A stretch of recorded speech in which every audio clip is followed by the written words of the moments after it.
뉴욕 증시 3대 지수부터 함께 보시겠습니다. 네, 뉴욕 증시 3대 지수 일제히 반등했습니다. 움직임이 그렇게 크지는 않았습니다. 다우존스는 0.37% 오르면서 38,521.36으로 장을 마쳤고요. 나스닥은 거의 움직이지 않은 상태 15,609로 장을 마쳤습니다. S&P 500도 4,954.23으로 마감했습니다. 핀비즈맵 가서 보면요. 전날과 상반된 모습이 눈에 띌 겁니다. 전반적으로 오른 가운데 전날 급락하면서 주당 181달러대까지 떨어졌던 테슬라 2% 넘게 상승했습니다. 간만에 초록초록 좀 밝게 빛났고요. 반면에 급등세를 보였던 엔비디아는 급격히 올랐던 상승폭을 일부 마감했습니다. 오늘은 벽돌색입니다. 이제 매그니피선트 7 아니고 M&M AI 랠리를 이끄는 MS, 엔비디아, 메타만 보고 가자는 새 신조어까지 돌고 있는 가운데 일종의 키맞추기가 나타난 겁니다. 뉴욕 증시 이미 과열인 건지, 시장 점유율이 커지기만 하는 것 같은 몇 개 종목들 이대로 괜찮은 건지 견해가 엇갈리고 있죠.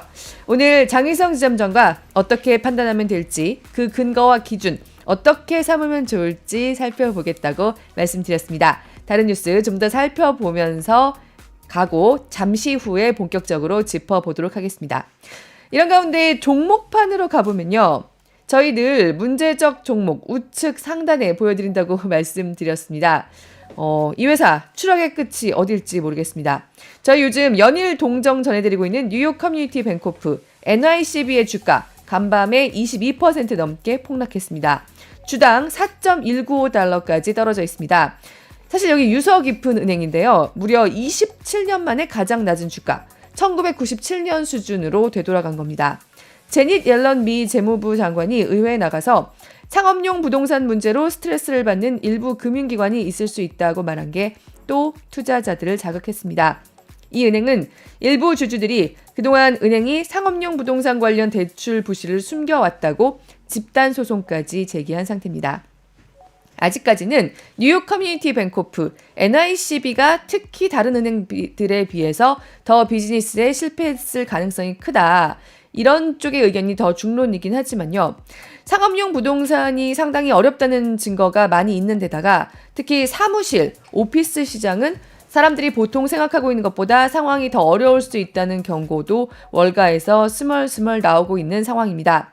즉, 미국 경제가 지금 너무 견조한 것 같으면서도 곳곳에서 앞으로 문제의 불씨가 될 수 있는 것들이 숨어 있는데 과연 모든 분위기를 바꿀 금리 환경은 어떻게 되고 있나 여기에 또 관심이 쏠리겠죠.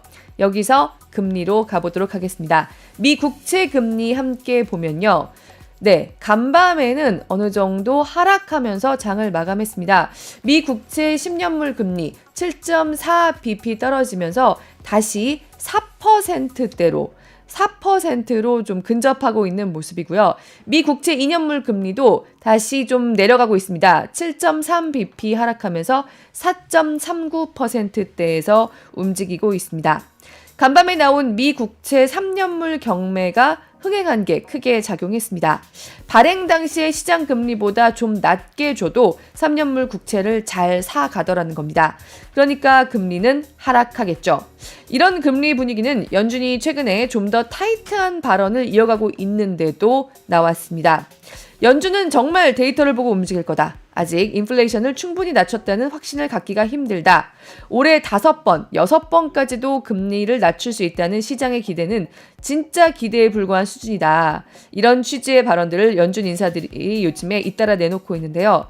간밤에는 로레타 메스터 클리블랜드 연방준비은행 총재가 연설에 나서서요. 물가 상승률이 지속 가능한 수준이고 적절한 경로로 움직이고 있다는 충분한 증거 없이 금리를 너무 일찍, 너무 빨리 낮추는 건 실수가 될 거라고 다시 한번 강조했습니다.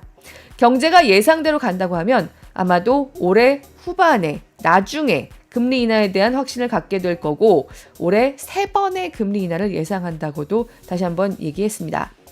지난달 1월에 미국 일자리가 35만 3천 개나 서프라이즈 수준으로 많이 늘어나고요.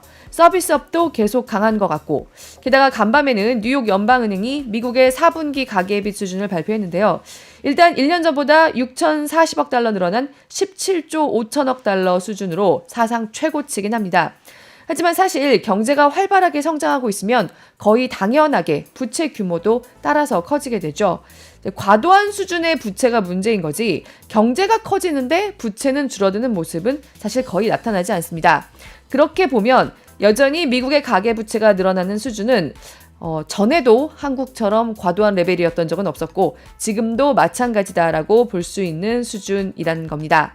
근데 미국인들의 4분기 신용카드 90일 이상 연체율이 6.36%로 나와서요. 1년 전보다 2.35% 오르면서 2011년 2분기 이후 12년 만에 가장 높은 수준을 기록하긴 했습니다. 특히 2030, 그중에서도 20대들의 연체율은 거의 10%에 가깝습니다. 뉴욕 연방은행도 미국의 젊은 층들과 저소득층을 중심으로 금융 압박이 증가하고 있다고 평가했습니다. 하지만 전체적인 대출 연체율은 아직 코로나 이전 수준보다 낮은 편입니다.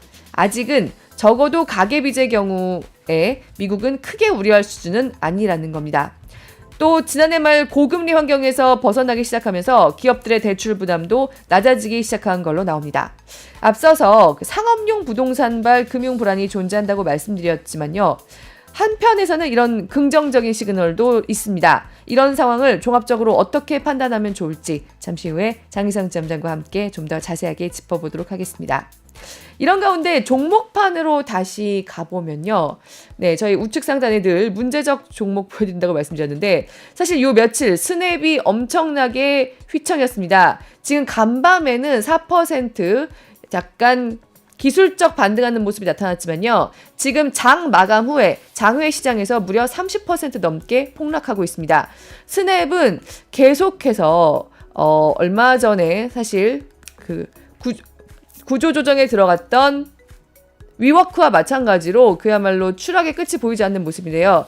4분기 실적도 좋지 않은 모습이 나타나면서 장외에서 30% 넘게 폭락하고 있습니다. 앞서서 감원을 비롯한 구조조정에 나섰었지만 사실 그렇게 뾰족한 수가 보이지 않는 모습이라고 할 수 있겠습니다.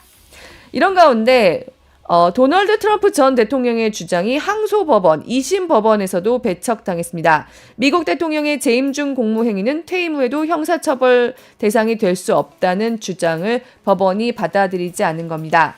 지금 트럼프 전 대통령은 일종의 내란을, 선거 불복을 자신이 주도해서 자신의 지지자들에게 약간 시키는 식으로 선거에 불복하려 했다는 것에 대해서 재판을 받을 위기에 놓여 있는데요. 여기에 대해서 자기가 대통령 재임 중이었기 때문에 공무행위는 퇴임 후에도 형사처벌 대상이 될 수 없는 거 아니냐. 그러니까 나는 아예 재판을 안 받아도 된다. 약간 이런 주장을 펼치고 있습니다. 여기에 대해서 이미 1심에서는 한번 졌고요. 지금 워싱턴 DC의 연방항소법원도 당신은 이제 시민이다. 면책특권 더 이상 해당되지 않고 계속 피고인으로서 재판을 받아야 한다는 취지의 판결을 내놨습니다. 트럼프 전 대통령은 대법원까지 항소할 걸로 보입니다. 사실 지금 미국 대선이 걸려있는 문제이기 때문에 미국의 법원들이 그렇게 재판 시일을 빠르게 잡고 있지는 않습니다.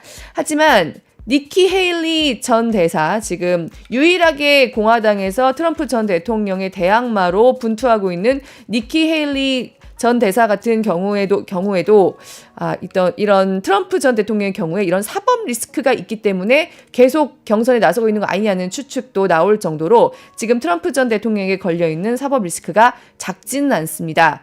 재판정에서의 트럼프 전 대통령의 상황도 계속해서 우리까지 지켜보지 않으면 안 될 주요 뉴스로 올해 한 해 동안 지속될 걸로 보입니다.